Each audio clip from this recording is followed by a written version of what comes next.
अस्सलाम वालेकुम, welcome back to my channel. क्या हाल चाल है आप सबके? I hope you all are doing well और मैं भी बिल्कुल ठीक ठाक हूँ, अल्हम्दुलिल्लाह।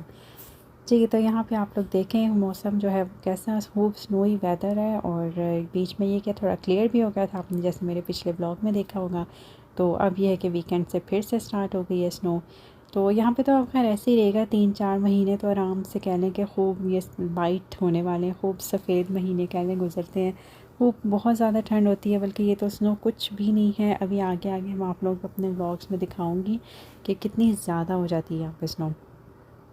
तो बस ये कि यहाँ से हम लोग तो काफ़ी यूज़्ड हुए हैं इस वेदर के, और सब कुछ जो है वो मामूल ज़िंदगी, सब कारोबार वैसा ही चलता रहता है, कुछ भी नहीं रुकता। और बस ये था कि आज वीकेंड था और हम आए थे लंच के लिए। और आपने पहले भी मेरे 1-2 व्लॉग में ये जगह देखी होगी, रेस्टोरेंट फहद रेस्टोरेंट है ये। और इसका खाना बहुत अच्छा होता है, यानी देसी रेस्टोरेंट्स में कह लें कि ये one of the best restaurant है। काफ़ी इसका अच्छा खाना होता है, सिटिंग एरिया बहुत अच्छा है और ये कि मज़े का होता है इसका खाना। हम लोग जो काफ़ी यानी आना होता है जब भी जैसे देसी खाने का मूड हो, तो हम लोग के सबसे पहले जो है ना वो यहाँ पे आता है हम लोग के जहन में कि हम लोग यहाँ चलते हैं, फहद रेस्टोरेंट चलते हैं। तो इनका खाना काफ़ी मज़े का होता है, बल्कि फिर ये कि इनके स्टार्टर में जो पापड़ी चाट और फ़िश पकौड़ा है वो बहुत मज़े का। तो हम लोगों ने कि यही तो ऑर्डर कर दिए थे स्टार्टर में। और फिर आप लोगों को तो पता ही है जैसे कि मौसम ज़रा ठंडा हो ना, तो इस तरह की चीज़ें खाने का दिल चाह रहा होता है, जैसे कि फ़िश पकौड़ा हो और चटपटी सी इस तरह की चीज़ें हो ना, वही अच्छी लग रही होती हैं। तो बस अब खाना भी आ गया था, हम लोग एंजॉय कर रहे थे। और इनका अगर आपने ट्राई करना हो ना तो लाहौरी चरगा बेस्ट है, बहुत मज़े का इनका लाहौरी चरगा। तो बस हम लोगों ने लंच किया और एंजॉय किया, और अब मैं आ गई थी ग्रॉसरी स्टोर। और ये तो आपको पता ही है कि मैं 2 हफ़्ते में यहाँ पे एक दफ़ा चक्कर ज़रूर लगाती हूँ, क्योंकि ये होता है कि सब्ज़ी वगैरह लेनी होती है। तो वो होता है कि 2 हफ़्ते की लेके तो मैं तकरीबन जो है ना वो रख लेती हूँ। तो वो होता है कि जो ज़रा कम चलने वाली होती हैं जैसे ग्रीन्स वगैरह है, वो फिर ये कि हफ़्ते के अंदर अंदर यूज़ कर लेती हूँ फटाफट। और जैसे ये होता है कि शलजम हो गए या और इस तरह की चीज़ें, तो वो फिर ज़रा चल जाती हैं आराम से। और यहाँ पे ये देखें देसी घी की वैरायटी थी। तो यहाँ पे मुझे सबसे ज़्यादा जो पसंद है ना वो नानक का है, इसका टेस्ट बहुत मज़े का है, बहुत अच्छा है इसका, बिल्कुल ऑथेंटिक टेस्ट आता है इनका ना। तो ये काफ़ी अच्छा है। और फिर ये कि हमें जो है वो सबसे ज़्यादा जो है ना वो देसी घी यूज़ करना चाहिए। सबसे ज़्यादा हेल्दी ये ऑप्शन है, बजाय इसके कि हम दूसरे ऑयल्स वगैरह की तरफ जाएँ। हाँ, ज़ाहिर है हम लोग खाना पकाते हुए तो वही यूज़ करते हैं, लेकिन कोशिश किया करें कि आप लोग देसी घी भी अपनी डाइट में ज़्यादा से ज़्यादा इस्तेमाल करें। तो अब यहाँ पे ये देखें ये सब आटे की थी वैरायटी, डोसा फ्लावर, मूंग की दाल का आटा था, मकई का आटा, बेसन। और ये कि काफ़ी आराम से काफ़ी चीज़ें मिल जाती हैं। देखें अलसी का पाउडर, और बहुत ज़्यादा वैरायटी होती है। अब मुझे मसाले लेने थे तो मैं यहाँ पे आ गई थी, और मुझे कुछ जैसे बिरयानी मसाला लेना था, कुछ तंदूरी, कुछ तिक्का मसाला। तो ये सब लेके मैं रख लेती हूँ, ये स्टोरेज में हर वक्त होते हैं मौजूद, क्योंकि एक तो ये कि बिरयानी जो है ना वो मुझे सबसे ज़्यादा पसंद शान के मसाले की आती है। और मेरी जो फेवरेट है ना वो है बॉम्बे बिरयानी, मुझे इसका टेस्ट बहुत ज़्यादा पसंद होता है। तो ये तो हर वक्त मैंने अपने स्टोरेज में रखे होते हैं। साथ ही कि टिक्का जो होता है, और फिर कि तंदूरी मसाला, ये सब जो है ये मैंने जो है वो रखा होता है, क्योंकि किसी भी टाइम दिल चाहता है कि बंदा जो है वो ड्रम स्टिक्स को या लेग थाई पीस को जो है वो लगा के रख लो, तो बड़ा अच्छा सा टेस्ट आ जाता है। और ये देखिए यहाँ पे ऐसे मसाले, इतनी वैरायटी होती है मसालों की, शान के मसाले ना नेशनल के, मुझे तो लगता है इतने पाकिस्तान में भी इतने ईज़िली दस्तयाब नहीं होते होंगे जितने यहाँ पे आराम से जो है ना वो मिल जाती है वैरायटी। और ये सब आटों की वैरायटी थी। और यहाँ से जी अब मैं फ़ारिग हो गई थी। और ये देखें जी, जिस दिन भी हम लोग जो ज़्यादा ग्रीन्स लेकर आते हैं ना, तो आके जो है ना वो सबसे पहले ये होता है कि हम लोग ज़रा चाय शाय पी के फ़ारिग होकर थोड़ा रेस्ट करते हैं, और उसके बाद फिर मैं और अम्मी जो है वो लग जाते हैं। हम लोग फिर ये कि कटिंग शटिंग करनी, और फिर ये कि साग काफ़ी अच्छा है वो थोड़ा आपको पता ही है कि जैसे आजकल सर्दियों में तो दिल चाह रहा होता है कि साग हो और मकई की रोटी हो साथ। मुझे ख़ुद बहुत ज़्यादा पसंद है, और अम्मी जो है ना बहुत मज़े का बनाती हैं साग। तो मैं आप लोगों के साथ इंशाल्लाह नेक्स्ट व्लॉग में ना साग की जो है ना रेसिपी वो ज़रूर शेयर करूँगी। ये सारा जो है ना कि उसका मेकिंग प्रोसेस और ये सब जो भी कैसे बनता है। और यहाँ पे अम्मी जो है वो साग काट रही थी और मैं जो वो पालक और साथ मेथी काट रही थी। तो ये होता है कि जिस दिन भी ग्रीन्स आते हैं ना तो ये सब मैं इस तरह से लेके रख लेती हूँ। और अब मैं आप लोगों के साथ ये भी शेयर करूँगी कि हम लोग अब जैसे देखें कट करके तो हमने रख लिए, लेकिन इसको सेव कैसे करना है कि 3-4 दिन चल जाए। अब ये देखिए यहाँ पर मैंने मेथी काट ली है, और इसको ना मैंने टिश्यू जो रोल होता है ना जो ज़रा थिक वाला होता है उसके ऊपर इस तरह फैला दिया है। और ये आप कोशिश करें कि जो मेथी या कोई भी ग्रीन्स आपने सेव करनी है ना वो गीली ना हो, खुश्क होनी चाहिए।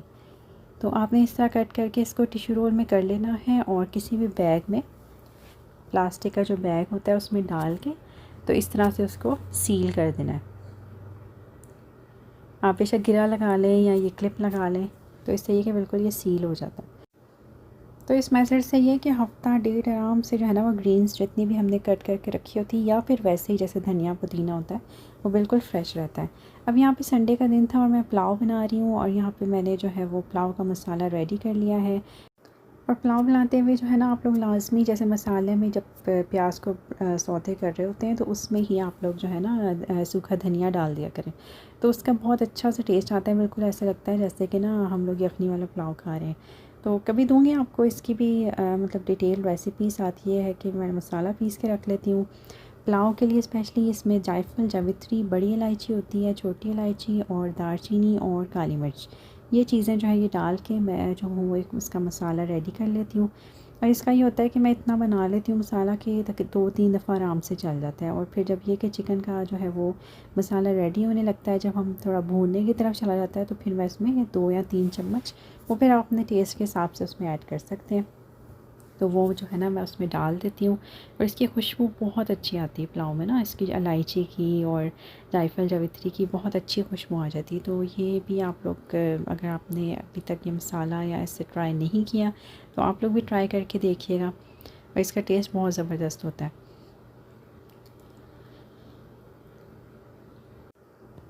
और यहाँ पे ये कि मैं अपने प्लांट्स को पानी दे रही थी, और मेरा ये होता है कि एक दिन मखसूस होता है जैसे कि संडे का दिन, और उस दिन मैंने जो है ना वो अपने जितने भी प्लांट्स हैं उन सबको पानी देना होता है। तो इस तरह मखसूस ऐसे किया होता है क्योंकि फिर ऐसे अपन किसी भी दिन दे दो तो उससे आइडिया नहीं होता है, फिर बंदे के जहन से भी निकल जाता है कि भाई इस दिन मैंने जो है वो प्लांट्स को देना था या नहीं दिया। तो इसलिए मैंने मखसूस एक दिन रखा होता है, और उस दिन मैं अपने जितने भी प्लांट्स हैं, जैसे मनी प्लांट है, ज़्यादातर ये कि मनी प्लांट ही रखा हुआ है। तो और ये तो ये कि काफ़ी ज़्यादा माशाल्लाह से फल फूल गया है, और इसका ये होता है कि ज़्यादा इसकी केयर की ज़रूरत नहीं होती, और माशाल्लाह से खूब चलता भी है ये प्लांट। तो यहाँ पे ये देखें, ये मैंने 2 छोटे गमलों में भी निकाल दिया हुआ है इसको। और फिर प्लांट्स का तो आपको पता है कि जितनी ज़्यादा इनकी केयर करो, जितना इनकी हिफाजत करो, ये उतने ज़्यादा फलते फूलते हैं ना माशाल्लाह से। तो बस ये होता है कि मैं इनकी थोड़ी डस्ट वगैरह साफ़ कर देती हूँ, पानी टाइम पे देती हूँ, तो माशाल्लाह से काफ़ी अच्छे चल रहे हैं। ये देखिए माशाल्लाह से कितना अच्छा ग्रो कर रहा है ये भी। और यहाँ पे जी अल्हम्दुलिल्लाह पुलाव बिल्कुल रेडी हो गया था, और बल्कि जो है ना घर में काफ़ी पसंद आया। सब पूछ रहे थे यखनी वाला पुलाव बनाया है, यखनी वाला। मैंने कहा नहीं, यखनी वाला नहीं है। तो बस यही था कि एक यही वाली ट्रिक थी जो मैं आप लोगों के साथ शेयर की कि मसाला बनाते हुए साबुत आप लोग धनिया डाल दें, तो उससे टेस्ट बिल्कुल ऐसे आता है जैसे यखनी का पुलाव बना हुआ है। और यहाँ पे मैं आपको अपनी ऑल टाइम फेवरेट चटनी की रेसिपी भी मैंने आप लोगों के साथ पहले भी शेयर की है, और इसमें बस ये कि मैं एक टमाटर डालती हूँ, और 2 ग्रीन मिर्ची होती हैं, और 1 लहसुन का पीस। ये 3 चीज़ें आप लोग डालें और उसको ब्लेंड करें, और क्या मज़ा आता है ना, बहुत ही मज़े की ये चटनी बनती है। और हमारे यहाँ तो इस चटनी के बगैर पुलाव नहीं खाते, चाहे वो गोश्त का हो या चिकन का हो, यानी हम लोग के यहाँ तो ये लाज़मी बनती है चटनी। तो आप लोग भी ज़रूर ट्राई कीजिएगा, और अगर आप कीजिएगा तो मुझे बताइएगा कि आपने की और कैसी लगी। और अल्हम्दुलिल्लाह जो है वो हम लोग लंच से फ़ारिग हो गए थे, और अब आपको जैसे पता ही है कि मौसम ऐसा हो रहा है ठंडा ठंडा सा, तो ख़ुद ब खुद ही दिल चाह रहा होता है, कोई खुद ब खुद चाय की तलब हो रही होती है कि अब तो चाय चाहिए गरम गरम और मज़ेदार सी ना। तो मैंने यहाँ पे इलायची डाल के तो मैंने चाय बनाई थी। और मुझे जो है ना वो पर्सनली इलायची वाली चाय बहुत पसंद है, और बल्कि मेरे हस्बैंड भी बहुत शौक़ से पीते हैं। तो और यहाँ पे चाय मज़ेदार सी गरम गरम रेडी हो गई थी और हम लोगों ने खूब एंजॉय किया ठंडे ठंडे मौसम में।